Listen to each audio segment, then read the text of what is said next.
آقا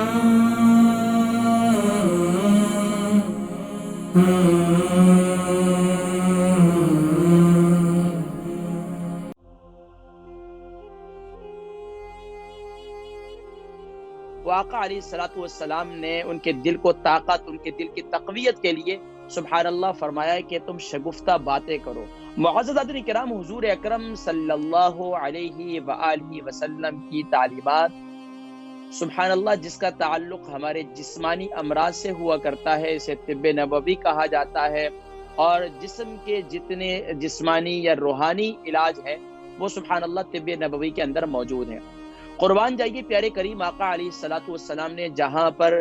غذاؤں کا ذکر کیا، غذاؤں میں احتیاط کا ذکر کیا، غذاؤں کا کمبینیشن کا ذکر کیا، وہیں پر آقا علیہ الصلوۃ والسلام نے بیمار لوگوں کی بیماری کا علاج جو ہے وہ آقا علیہ الصلوۃ والسلام نے ان کے دل کو طاقت، ان کے دل کی تقویت کے لیے سبحان اللہ فرمایا ہے کہ تم شگفتہ باتیں کرو، تم بیمار کے پاس جاؤ تو اسے خوش کرو۔ کیسے خوش کر سکتے ہو؟ قربان جائیے پیارے کریم آقا علیہ الصلوۃ والسلام کی ایک حدیث مبارکہ جس کے راوی سیدنا ابو سعید الخدری رضی اللہ تعالی عنہ ہیں کہ پیارے کریم آقا علیہ الصلوۃ والسلام کے پیارے صحابی سیدنا ابو سعید الخدری رضی اللہ تعالی عنہ فرماتے ہیں عن ابی سعید الخدری رضی اللہ تعالی عنہ قال رسول اللہ صلی اللہ علیہ وسلم اذا دخلتم على المريض فنفسوا له في الاجل فان ذلك لا يرد شيئا وهو يطيب نفس المريض۔ پیارے کریم آقا علیہ الصلوۃ والسلام کے پیارے صحابی سیدنا ابو سعید الخدری رضی اللہ تعالی عنہ فرماتے ہیں کہ میں نے پیارے کریم آقا علیہ الصلوۃ والسلام سے عرض کی، آقا علیہ الصلوۃ والسلام نے فرمایا کہ جب کسی مریض کے پاس تم جاؤ تو فوراً اس کے سامنے خوشکن باتیں کرو، اس کی طبیعت کو خوش کر دو، اور فرمایا کہ اور اس کے علاوہ اس سے کچھ نہ کہو، مگر پھر بھی سبحان اللہ اگر تم اس سے خوشکن باتیں کرو گے، اس کے حوصلہ افزائی کرو گے تو یہ مریض کو بہت اس کے دل کو طاقت دے گی اور اس کے دل کو توانائی دے گی۔ حضرات کرام، میں نے دیکھا اور الحمدللہ اپنے اساتذہ کو بھی دیکھا، اور الحمدللہ ایک تجربہ بھی ہے، ایک عرصے سے لوگوں کے ساتھ تعلق بھی ہے، بیمار حضرات فون کرتے ہیں ان کے علاج معالجے کے لیے، ان کو بتلاتا ہوں، یقین جانیے آدھے سے زیادہ تو ان کی بیماریوں کا علاج جو ہے ان کو کمیونیکیشن کے ذریعے ان کی طبیعت ٹھیک ہو جاتی ہے۔ وہ کہتے ہیں کہ جی آپ سے بات کرنے کے بعد تو یہ محسوس ہوا اب تو بیماری کوئی نہیں ہے، لیکن پھر جو ہے پھر بیماری کوئی نہ کوئی ہو جاتی ہے۔ قربان جائیے، تو گویا کہ ہمیں یہ بتلایا گیا کہ جب بھی آپ کسی بیمار کے پاس جائیں تو بیمار کے پاس جا کر بیمار کی عیادت بھی کریں، ایسا نہ کہیں اس کو ارے تمہیں تو اب دل کی تکلیف اب تو نہیں بچنے والے، ایسا کہہ دیتے ہیں بھائی وہ تمہیں وائرس ہو گیا، فلاں بندہ مر گیا، فلاں ایسا ہو گیا، بھائی اسے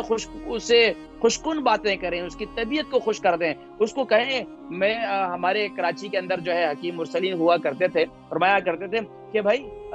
کوئی ان کے پاس جاتا، نفس پکڑتے اور اس کے بعد جو ہے وہ علاج تشخیص کرتے تو کہتے ارے تمہیں تو کوئی بیماری ہی نہیں۔ اس کے علاوہ بھی بڑے بڑے حکما میں نے اپنے اساتذہ کو دیکھا کہ یار بڑی سے بڑی بیماری، چھوٹی بیماری کوئی مسئلہ ہی نہیں انشاءاللہ۔ تو اس طریقے سے ہمیں ہونا چاہیے کہ جب کسی کے پاس جائیں تو آقا علیہ الصلوۃ والسلام نے ارشاد فرمایا تم یہ کہو کہ لا بأس طہور انشاءاللہ، کوئی حرج نہیں ہے انشاءاللہ، اللہ پاک شفا عطا فرمائیں گے، اور پھر تم اسے دعا دو اسأل اللہ العظیم رب العرش العظیم ان یشفیک، اسأل اللہ العظیم میں رب العالمین سے سوال کرتا ہوں، کیا؟ رب العرش العظیم جو عرش عظیم کا رب ہے، ان یشفیک آپ کو شفا عطا فرمائے۔ ناظرین کرام، معاشرے کے اندر اگر آج بہت سے لوگ جو ڈپریشن کا شکار ہیں، جو انگزائٹی کا شکار ہیں، جو نہ جانے کن کن پرابلمز کا شکار ہیں، آج یوکے یورپ میں دیکھ لیں کتنے ایسے لوگ ہیں، جوان بچہ ہے، جوان نوجوان ہے، بس تنہائی پسند ہو گیا، ڈپریشن دماغ پر جو ہے وہ رات کو سونے سے پہلے جو ہے وہ ڈپریشن کی گولیاں لے رہے ہیں، دن میں ڈپریشن کی گولیاں لے رہے ہیں، اور آدھے سر کے درد کے مریض نوجوان بچے ہو چکے ہیں۔ کیوں؟ بھائی ڈپریشن ہو گیا۔ بھائی کیوں ڈپریشن ہو گیا؟ ہمارا یہ کام ہے کہ ہم اپنی لائف کو مصروف کریں۔ میں ہمیشہ سے ایک جملہ کہا کرتا ہوں، اور یہ میرے ایک بڑے بزرگ ہیں، انہوں نے فرمایا تھا، تو الحمدللہ ہمیشہ سے یاد بھی ہے، آپ کو بھی بتا دیتا ہوں۔ فرمایا کہ زیادہ سوچو گے تو اپنے آپ کو اذیت میں مبتلا کرو گے، زیادہ سوچو گے۔ بہت سے لوگ اپنی بیماری سے متعلق سوچتے رہتے ہیں، مجھے یہ بیماری ہوگی، مجھے فلاں نے جادو کر دیا، مجھے فلاں نے ایسا ہو گیا اور ایسا ہو گیا، اور زیادہ سوچتے رہتے ہیں.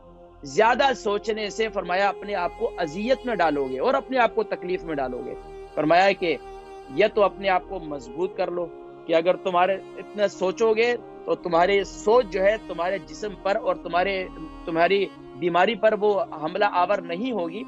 تو کوئی مسئلہ نہیں. یا تو اپنے آپ کو مضبوط کر لو یا پھر اپنے آپ کو مصروف کر لو. تو ناظرین کرام کوشش یہ کریں کہ زیادہ سوچا نہ کریں، اور کوشش یہ کریں کہ میں اولادوں سے کہوں گا کہ وہ اپنے والدین کو اگر پردیس میں ہیں تو اپنے والدین کو کال کر کے ان کی خیر خیریت پتہ کریں. اگر یہاں رہتے ہیں تو ہر دوسرے تیسرے دن ہر روزانہ کال کریں. کیا ہوتا ہے 5 منٹ لگیں گے. یقین جانیے کہ کتنے، میں کئی دفعہ یہ واقعہ بھی سنایا، کئی بزرگ آتے ہیں آج کل تو ابھی نہیں میں لے رہا، آج کل تو یعنی کہ ملاقاتیں نہیں کر رہا، لیکن اس سے پہلے کئی ایسے بزرگ جو بیچارے آ کر بیٹھے رہتے تھے، کمیونیکیشن. اور یقین جانیے وہ کہتے ہیں کہ میرے بچے آتے ہیں اور جب وہ میرے گھر میں آتے ہیں تو مجھے ایسا محسوس ہوتا ہے مجھے کوئی بیماری نہیں، اور جب وہ چلے جاتے ہیں تو پھر میں تنہائی. وہ یہی تو بیماری ہے. تو کمیونیکیشن کال کیا کریں، خیر خیریت پتہ کیا کریں. حضرات کرام کچھ کالز ہیں، کالز کو بھی لیں گے اور انشاءاللہ پچھلے ویک کے جو ہمارے 3-4 سوالات ہیں ان کے جوابات بھی انشاءاللہ شامل کریں گے. چلتے ہیں انشاءاللہ کچھ کالز کی طرف. اللہ تبارک و تعالی تمام بیماروں کو شفائے کلی نصیب فرمائے اور ہم سب کو ایک دوسرے کے دکھ درد میں ان کے دکھ درد کو بانٹنے کی توفیق نصیب فرمائے اور ان کے چہروں پر مسکراہٹ لانے کی توفیق نصیب فرمائے. کئی دفعہ میرے پروگرام میں کالر کال کرتے ہیں تو میں بس اوقات جو ہے کوئی نہ کوئی چھٹکا لگا دیتا ہوں، کوئی نہ کوئی جو ہے شغل کر لیتا ہوں تاکہ جو ہے بیماروں کے چہروں پر مسکراہٹ آ جائے. اللہ تبارک و تعالی ہم سب کو یہ پیاری سنت بھی ادا کرنے کی توفیق نصیب فرمائے.